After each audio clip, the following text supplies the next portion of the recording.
Ito si Mr. Baka may kasagutan si Mr. Malungsod. Sir, aamin na kami, sir. Ha? Sa tagal kasi ng pilot run, gumugulang na yung mga rider.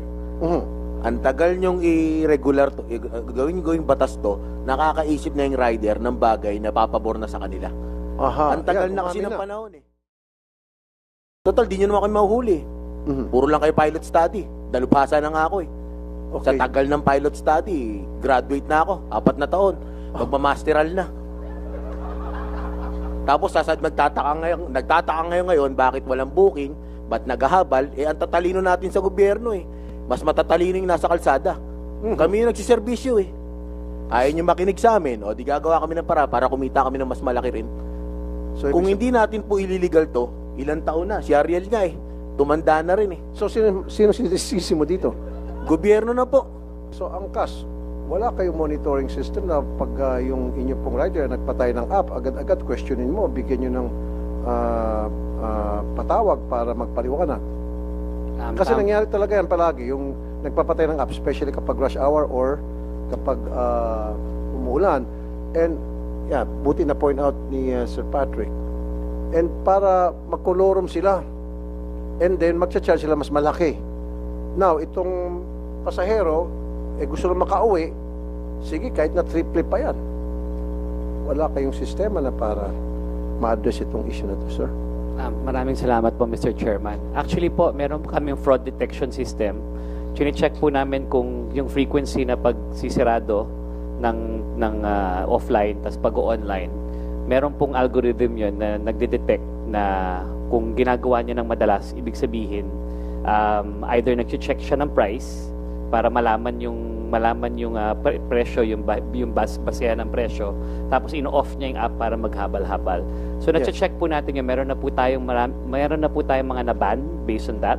Hindi, pero sir, mataas ang insidente ng pagpapatay ng app during rush hour. Hindi mo na-observe yan? During mga umuulan-ulan. Sir, actually po kami po sa experience po namin, no, for peak hour at for pag umuulan ng konti po, basta hindi po typhoon, actually yung drivers po namin tumataas po yung online. Tumataas po yung online bikers namin on the road. No, sir. Opo. During peak hours at kapag umuulan, no drivers available. Palagi yan. Mga-staff ko. Yan palang reklamo ng mga staff ko. Sasabihin, no drivers available. Oh. Tama po yan, sir. Kasi maging sa Grab, pinapatay yung apps. Ito si Mr. Baka may kasagutan si Mr. Malungsod. Sir, aamin na kami, sir. Ha? Sa tagal kasi ng pilot run, gumugulang na yung mga rider. Ang tagal nyong i-regular to, gawing batas to, nakakaisip na yung rider ng bagay na papabor na sa kanila. Aha. Ang tagal Yan, na kasi ng panahon eh. Nakikita namin, 2017, 40 pesos lang ang gasolina. 50 hanggang 60 na ngayon. Hindi naman tumaas ang fare. Ngayon, ang mindset ng rider, magulang kayo Mga malalaki na yung kumpanya, di pa kami kikita sa inyo ng libo. Ang ginagawa ng rider, nanggugulang na rin. Gulangan. Total, di nyo naman kayo mahuhuli. Puro lang kayo pilot study. Dalubhasa na nga ako eh. Okay. Sa tagal ng pilot study, graduate na ako, 4 na taon. Magmamasteral na. Tapos nagtataka ngayon bakit walang booking, ba't naghahabal, ang tatalino natin sa gobyerno eh. Mas matatalino yung nasa kalsada. Kami yung nagsiservisyo eh. Ayaw nyo makinig sa amin, di gagawa kami ng para kumita kami ng mas malaki rin. So, Kung hindi natin po ililigal to, ilang taon na, si Ariel nga eh. Tumanda na rin eh. So, sino sinisisi mo dito? Gobyerno na po. Ang tagal na ng pilot study. Ang sabi noon, nung nag-uusap kami, pilot study, 6 months to 1 year. 5 taon na po, masteral na. Paano man lang sana, sir, every now and then, nagbabago ng LTFRB chairman eh. Dati ang humuli pa sa amin, si Lisada. Sino si Lizana? Dating, spokesperson ng LTFRB. Spokesperson, siya, chairman siya yung Board member. Ba't kayo hinuli? Kasi illegal daw po kami. Yun lang alam namin na hanap buhay pag bumotorsiklo eh. Matagal na yung habal-habal eh. Wala pa sila sa gobyerno, may habal-habal na eh. 2009, may habal-habal na.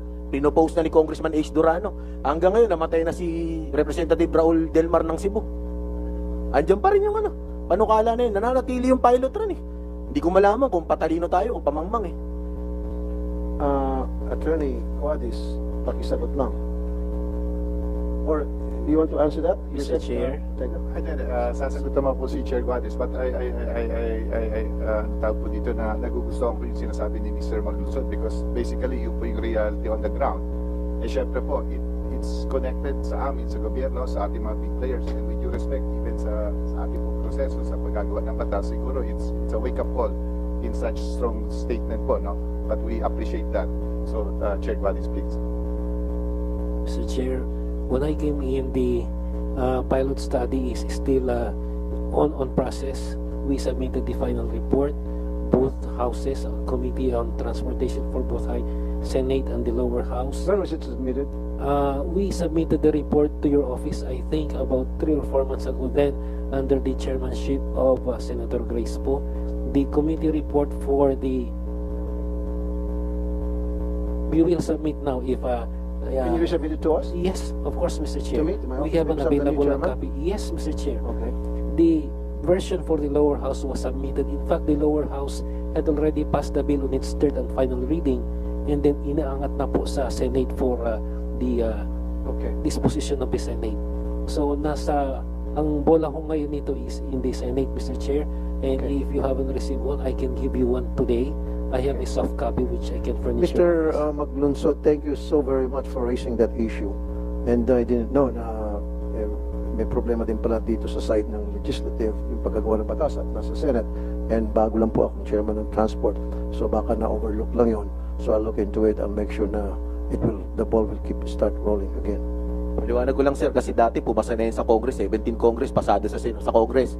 Hindi pumasa sa Senado. 18 Congress, pasado daw sa Senado. Hindi pumasa sa Congress. 19 Congress, pumasa sa Congress, sa Senado po ngayon. Hindi na naman.